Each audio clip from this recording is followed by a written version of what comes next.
Olá! No vídeo de hoje a gente conversa sobre Susan Sontag neste canal. Olhem só, fazia tempo, né? Tava sumida, mas cá está ela de volta.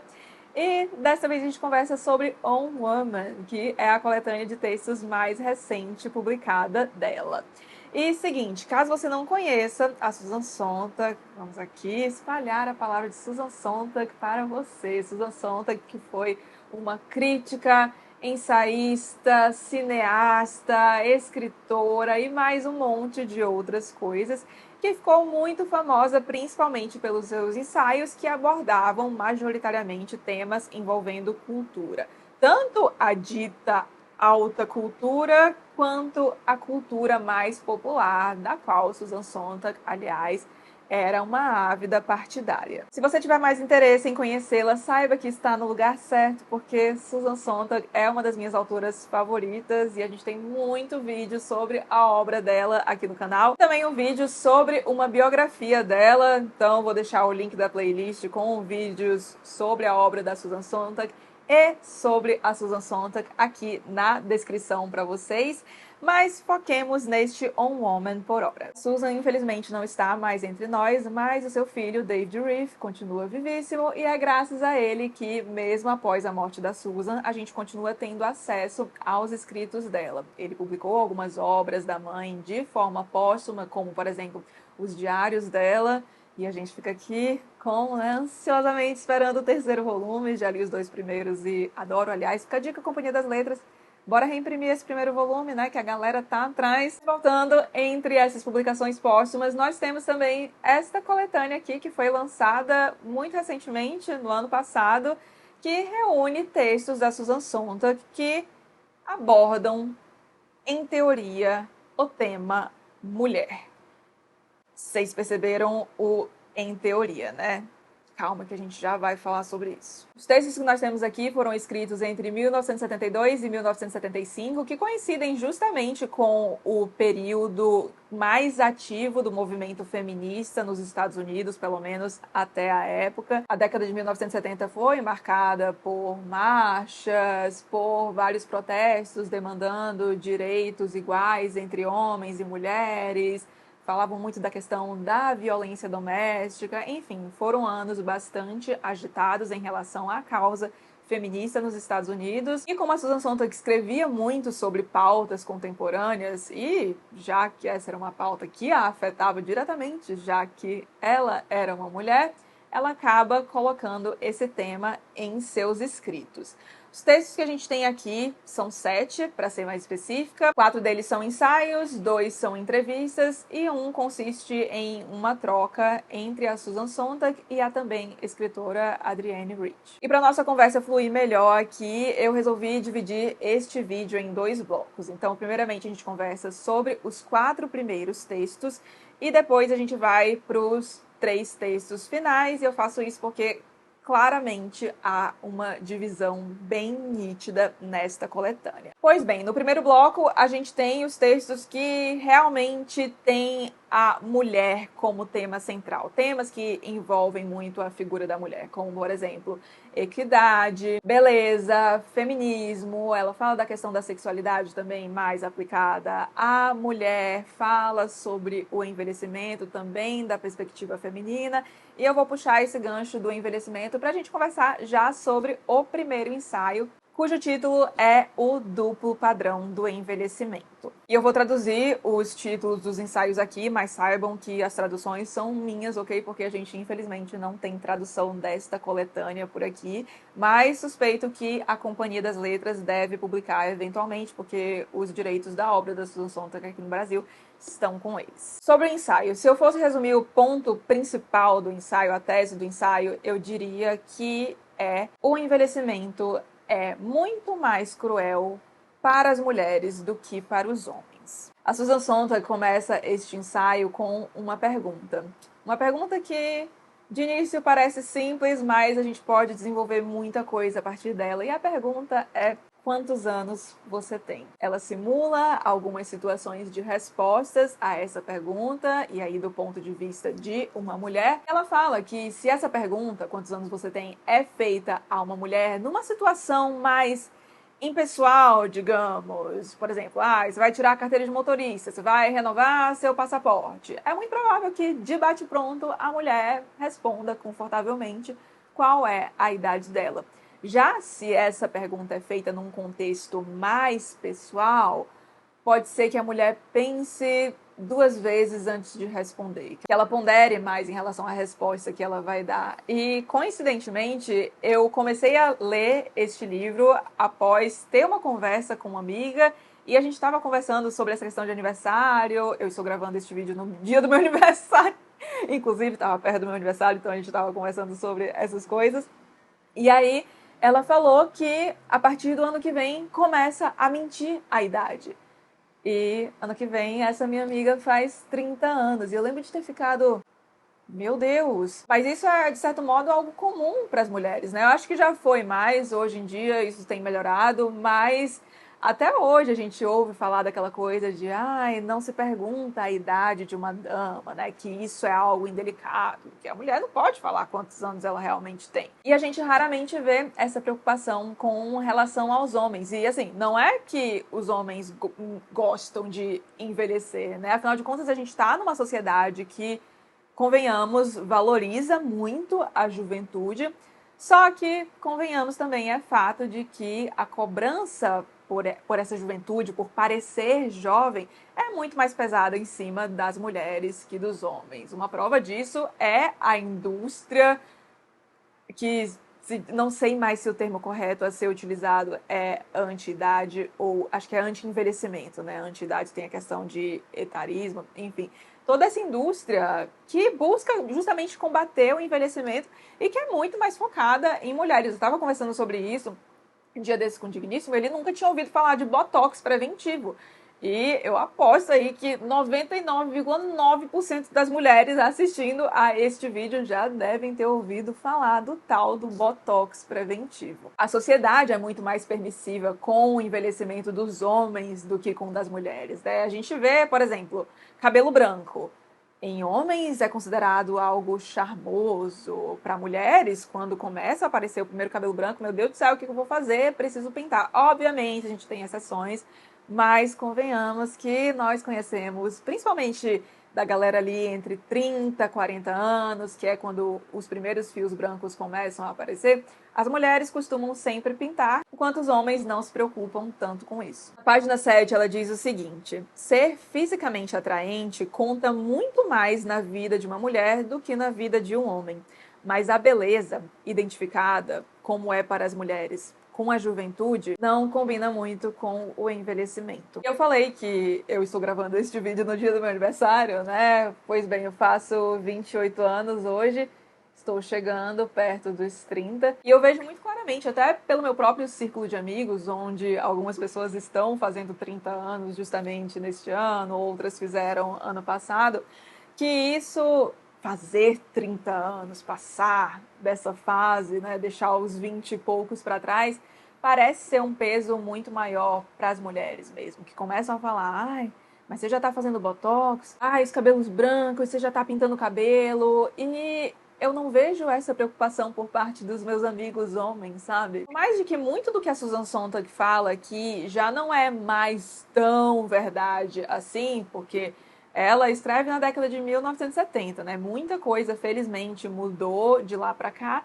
mas muito dessa estrutura que tem a juventude como centro, e principalmente para a mulher que tem sempre que parecer jovem, não mudou tanto assim. Um ponto que ela desenvolve aqui, que eu considero muito interessante, é que as qualidades que são geralmente procuradas por uma mulher em um homem, que é competência, amadurecimento, autocontrole, estabilidade financeira, tudo isso é algo que tende a melhorar com o tempo, né? O homem consegue aprimorar tudo que eu falei, isso aí geralmente, né? Ao longo do tempo. É muito mais provável, por exemplo, que um homem vá ter mais estabilidade financeira aos 40 e poucos anos do que aos 20 e poucos. E isso para a mulher também, né? Mas eu acho que vocês entendem o meu ponto aqui. E a beleza para o homem não é vista como algo essencial. Quantos e quantos casais vocês não conhecem aí que a mulher é lindíssima e o homem Não é lá essas coisas. E sim, eu sei que a gente tá falando de padrão de beleza, tá? Da sociedade. Ai, difícil falar sobre esses temas na internet, mas vocês estão entendendo, né? Eu espero que vocês estejam entendendo tudo isso de acordo com os padrões que a gente tem na sociedade. Mas, pois é, quantos casais vocês não conhecem que tem essa dinâmica, onde a mulher é muito mais bonita que o homem? Já o inverso costuma ser algo mais raro, e não só raro, mas geralmente a gente estranha quando o homem é muito mais bonito que a mulher que está do lado dele. Enquanto isso, uma das coisas que mais chama atenção em uma mulher, que é a beleza, como é associada à juventude dentro da sociedade que a gente vive, acaba que conforme a mulher vai envelhecendo, como se a beleza dela, que é um atributo muito importante para ela conseguir um parceiro, fosse diminuindo. Isso é uma das principais raízes para que as mulheres sejam muito mais bitoladas com o envelhecimento do que os homens. Uma frase que ela coloca aqui, eu não estou achando agora a página, mas eu até decorei porque eu considero muito boa. Uma boa aparência para um homem é um bônus, para uma mulher é essencial. Ela desenvolve muito bem esses e outros pontos aqui neste ensaio. Se eu fosse dizer, assim, um ponto fraco desse ensaio é o final. Porque o final é bem aquela coisa, é mais fácil dizer do que fazer. Porque ela fala que as mulheres não devem se importar tanto com essa questão da beleza, elas podem querer buscar outras coisas. E assim, a gente, e acho que os últimos anos provam isso, né? Que as mulheres realmente têm procurado se aprimorar em outras áreas, não deixar a beleza ser algo tão central. Mas é fato que ela ainda é.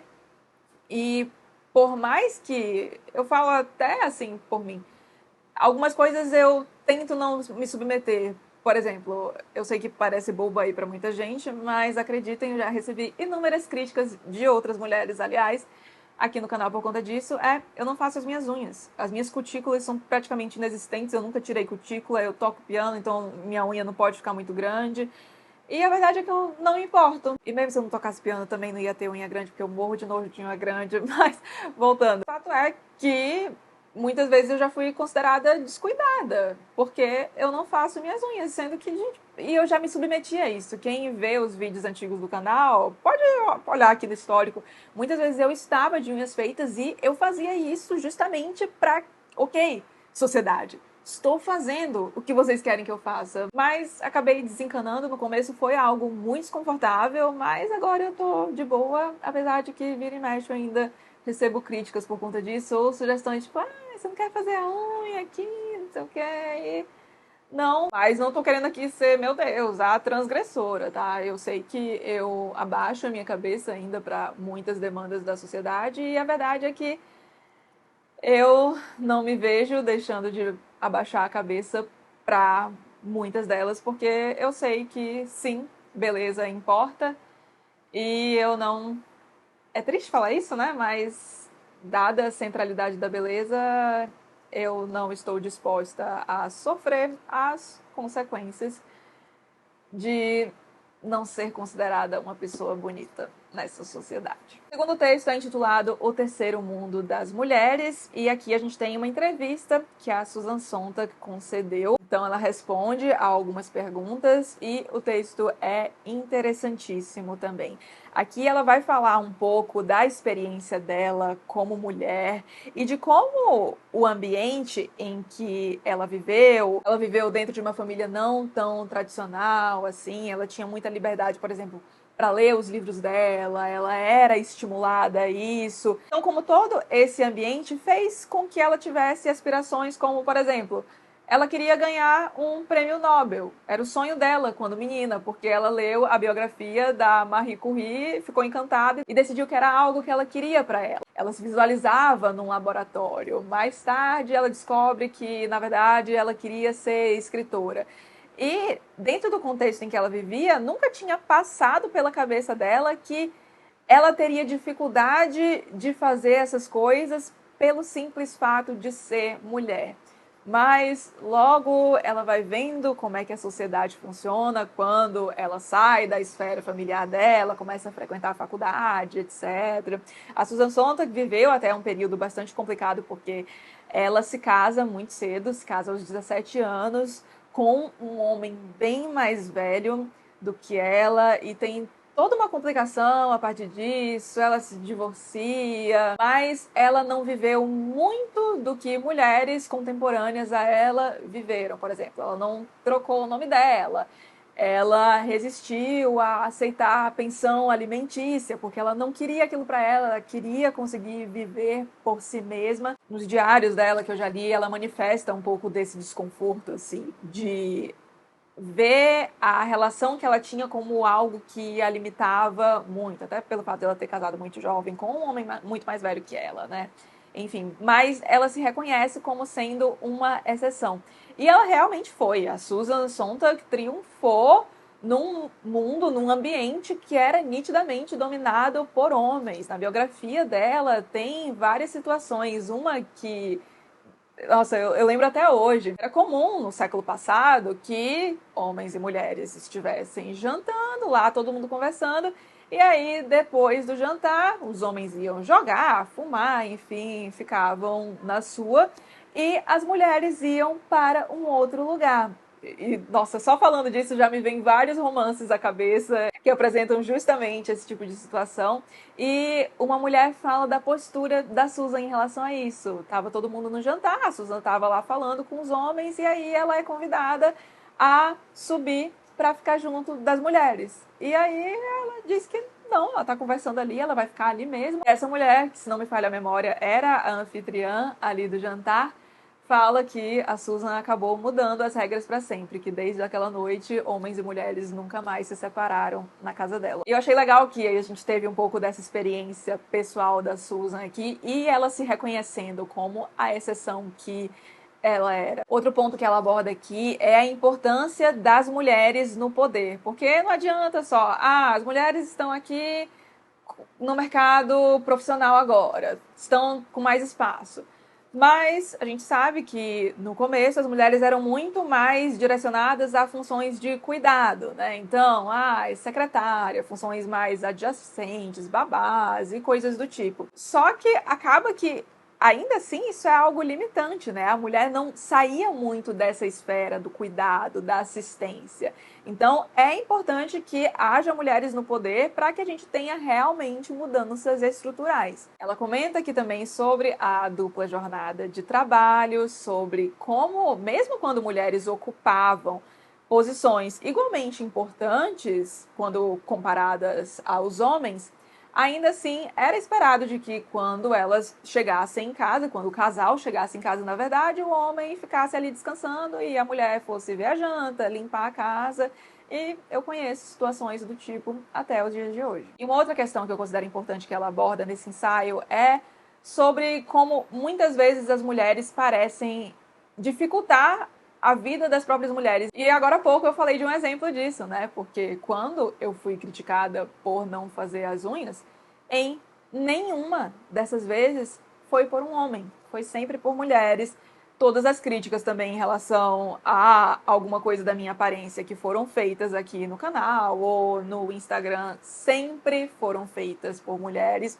E isso é algo que eu acho muito triste, assim, porque justamente a gente sabe que essa demanda, essa pressão da sociedade pra estar bonita, arrumada, etc., é muito mais forte em relação às mulheres e ainda assim a gente fica pressionando umas às outras. E a Susan Sontag fala sobre isso, sobre como mulheres muitas vezes fazem as coisas mais difíceis para as próprias mulheres. E este ensaio aqui é o que eu considero que a Susan toma uma posição mais radical. Assim, tem um momento em que ela fala de coisas que mulheres deveriam fazer e nesse momento eu confesso que eu me senti um pouco desconfortável porque ela fala, por exemplo, mulheres devem assoviar para os homens nas ruas.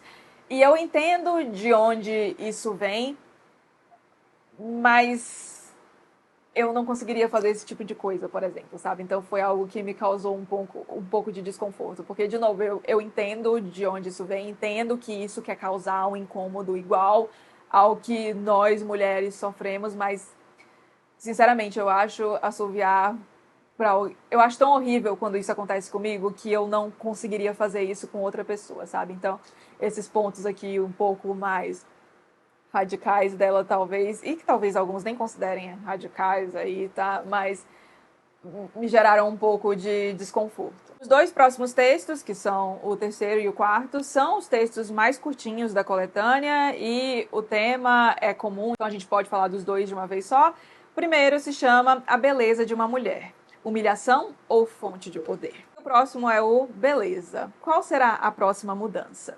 Aqui ela retoma alguns dos pontos que foram discutidos lá no primeiro ensaio, mas focando aqui justamente na importância, na centralidade da beleza na vida de uma mulher como demandado pela sociedade de hoje. E ela aponta para uma contradição que, putz, é algo sobre o que eu venho pensando muito, que é como a sociedade coloca essa... E aí a sociedade, eu não estou me isentando aqui, eu sei que nós mulheres fazemos parte disso, como eu já falei, né? A gente coloca essa pressão sobre nós mesmas, etc. Não somos... Gente, é muito difícil falar dessas coisas no YouTube, porque o pessoal, para tirar a coisa do contexto, é assim. Mas... Ai, vamos lá, sem mais ressalvas. Ela aponta a seguinte contradição. A beleza é algo considerado muito importante, principalmente para as mulheres, só que, ao mesmo tempo, nós somos muitas vezes consideradas fúteis por ligar tanto para a nossa aparência. Eu ando lendo um pouco sobre essa questão e eu vi um comentário que eu fiquei, meu Deus, eu acho que isso deve ser verdade para muita gente. Que, assim, muitos, ao imaginar a palavra futilidade, devem ver a imagem de uma mulher se olhando para o espelho passando batom, sabe? Rodeada de maquiagens ou coisas do tipo. Ela aponta também aqui a questão de a beleza ser um privilégio e sim ser uma forma de poder. Mulheres que estão... E aí eu falo por mim mesma, eu sei que eu estou dentro do padrão da sociedade e eu sei que eu me beneficio disso, não tenho a menor dúvida. Então acaba sendo, principalmente em certo período da vida, uma forma de poder, mas ela comenta que é uma pena que por muito tempo essa foi a única forma de poder que uma mulher foi incentivada a buscar. E que isso tem reflexos na sociedade que a gente tem hoje. E o último ponto que eu queria abordar aqui sobre esses ensaios é a indústria da beleza. Sobre como, principalmente no quarto ensaio, né, quando ela fala como a beleza vai mudar, qual vai ser a próxima mudança. Ela fala muito dessa questão do padrão de beleza, porque... Ok, eu acho que a gente pode considerar que nós tivemos um padrão até que homogêneo aí nos últimos anos, mas dentro desse padrão a gente teve algumas variações. Por exemplo, na década de 1990, o padrão era a mulher magérrima, né? Bem magra mesmo.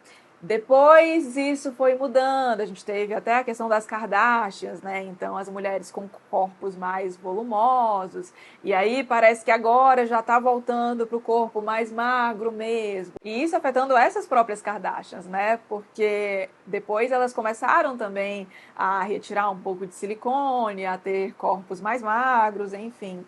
Teve também a tendência de, todo mundo vai colocar a boca, ficar aquela boca enorme de boneca Bratz.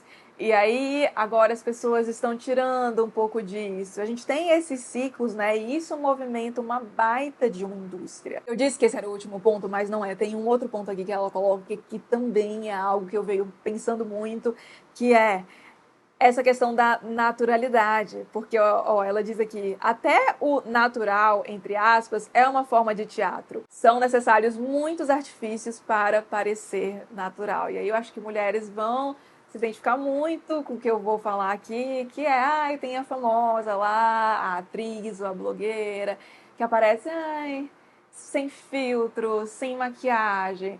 Mas você sabe que por trás de toda aquela naturalidade ali tem o preenchimento, tem botox, tem aquele negócio de levantar cílios. Então, sério, e isso assim, é bizarro porque acaba sendo considerado algo natural mesmo. Você fala, né, sem maquiagem, sem filtro, e aí você fica, meu Deus, natural, mas e o esforço por trás para postar essa foto sem maquiagem, sem filtro, sabe? De forma a parecer natural. Eu venho pensando muito sobre isso. E agora o segundo bloco deste vídeo em que a gente discute os últimos 3 ensaios, que, na minha opinião, não deveriam estar nesta coletânea. Explico. Tudo começa com um ensaio da Susan aqui, em que ela fala sobre a Leni Riefenstahl, que foi uma cineasta muito famosa no século XX, só que ela fazia, dentro dos seus filmes, muita propaganda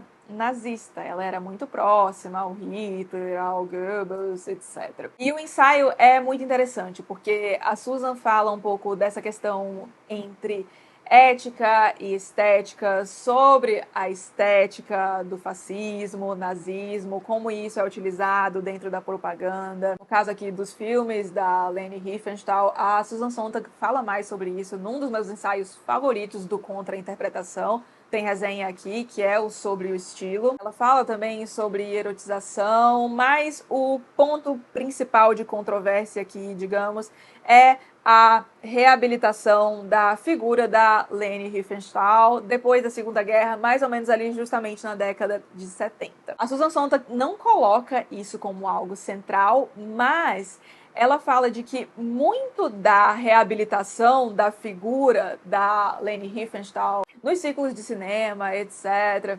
deveu-se ao fato de ela ser mulher. Essa questão do empoderamento feminino, de exaltar mulheres de sucesso, que, querendo ou não, era o caso da Leni Riefenstahl. A arte dela, apesar da propaganda, era tida como algo de muita qualidade, né? Se excluindo a propaganda. E aí ela fala do que, para mim, foi uma frase infeliz, e foi essa frase que deu origem à controvérsia, que as feministas sentiriam uma pontada de dor por ter de sacrificar uma das únicas mulheres que fazia uma arte que era reconhecida ali nos círculos de cinema como algo de primeira linha. Só que ela também fala que esse não foi o ponto principal da reabilitação da Leni Riefenstahl. Ela fala que isso se deveu principalmente a uma reavaliação do belo. Mas a Adrienne Rich, também escritora, se sente muito desconfortável com esse posicionamento da Susan Sontag. Posicionamento não, sobre o que ela diz em relação às feministas sentirem essa dor, né, de ter que sacrificar a Riefenstahl por causa do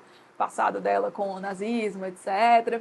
E ela fala das feministas que, sabendo que a Leni seria, por exemplo, homenageada no festival, iam lá boicotar, protestar. E até aí tudo bem, eu acho o ponto da Adrienne super justo, só que aí ela fala que nesse mesmo ensaio a Susan falhou em apontar a relação entre fascismo e o patriarcado.